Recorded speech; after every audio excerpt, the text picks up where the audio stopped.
اعوذ باللہ من الشیطان اللعین الرجیم بسم اللہ الرحمن الرحیم وصلی اللہ علی محمد وآل بیتہ الطیبین الطاہرین المعصومین۔ بارگاہ حضرت امیر علیہ السلام سے ماہ صیام کے مسائل کو لے کے آپ کی خدمت میں حاضر ہوا ہوں۔ گزشتہ قسط میں ہم نے روزے کے وجوب کی شرائط کا تذکرہ کیا تھا اور پہلی شرط بالغ ہونا اس کے متعلق گفتگو کی تھی۔ آج دوسری شرط جو ایک اہم ترین شرط ہے اس کے متعلق گفتگو کروں گا کہ روزہ رکھنا اس شخص کے لیے ضرر اور حرج کا موجب نہ ہو، یعنی روزہ رکھنے کی وجہ سے اسے اتنی تکلیف نہ ہو، اتنا ضرر اور نقصان نہ ہو کہ جسے جو ناقابل برداشت ہو، جسے عام طور پر برداشت نہیں کیا جا سکتا۔ اس ضمن میں ہم اپنے مومنین کی خدمت میں اس مسئلے کو چند اہم ترین مثالوں کے ساتھ واضح کرنے کی کوشش کریں گے، جس کے ذریعے ضرر اور حرج کا معنی اور اس کے مصادیق واضح ہو جائیں گے، جس کی روشنی میں وہ اپنا وظیفہ بیان متعین کر سکتے ہیں۔ سب سے پہلے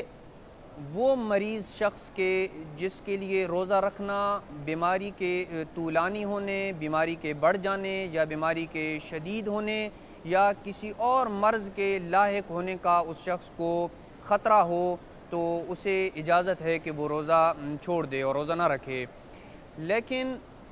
معیار یہ ہے کہ اسے بیماری کی صورت میں درد اور تکلیف اس حد تک ہو کہ جس کو برداشت عام طور پر نہ کیا جا سکتا ہو، جو ناقابل برداشت ہو، تو اس صورت میں وہ روزہ چھوڑ سکتا ہے۔ جیسے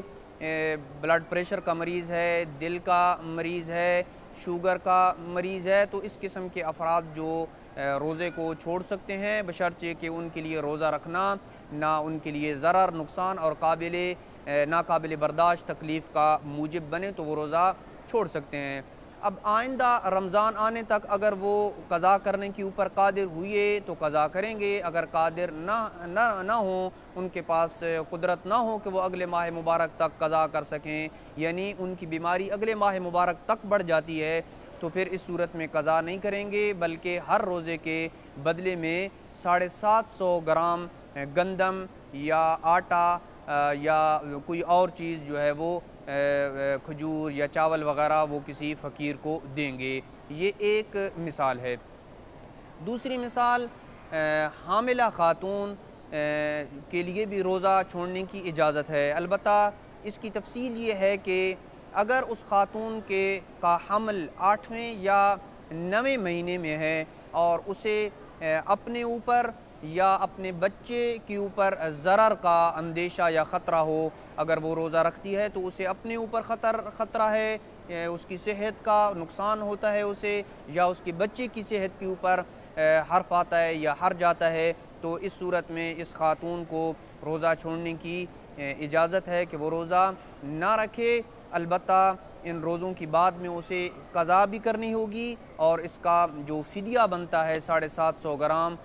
گندم یا آٹا وغیرہ وہ بھی کسی فقیر کو دے گی۔ یہ اس صورت میں کہ اگر حمل کی مدت 8واں یا 9واں مہینہ ہو، لیکن اگر حمل کی مدت پہلے مہینے سے لے کر 7ویں مہینے کے آخر تک ہے اور اس خاتون کا روزہ رکھنا خود اس کے لیے یا اس کے ہونے والے بچے کے لیے ضرر اور نقصان کا موجب ہو، یا اسے اتنے حرج کا سامنا کرنا پڑتا ہے جسے عام طور پر برداشت نہ کیا جا سکتا ہو، اس صورت میں بھی اس خاتون کو روزہ چھوڑنے کی اجازت ہے، البتہ اس صورت میں فقط اس کے اوپر قضا واجب ہوگی اور کفارہ جو فدیے کی صورت میں واجب ہوتا ہے 750 گرام، وہ اس دوسری قسم کی خاتون کے اوپر واجب نہیں ہوگا کہ جس کے حمل کی مدت جو ہے یا جس کے حمل پہلے مہینے سے لے کر 7ویں مہینے کے آخر تک ہے۔ وصلی اللہ علی محمد وآل بیتہ الطیبین الطاہرین المعصومین۔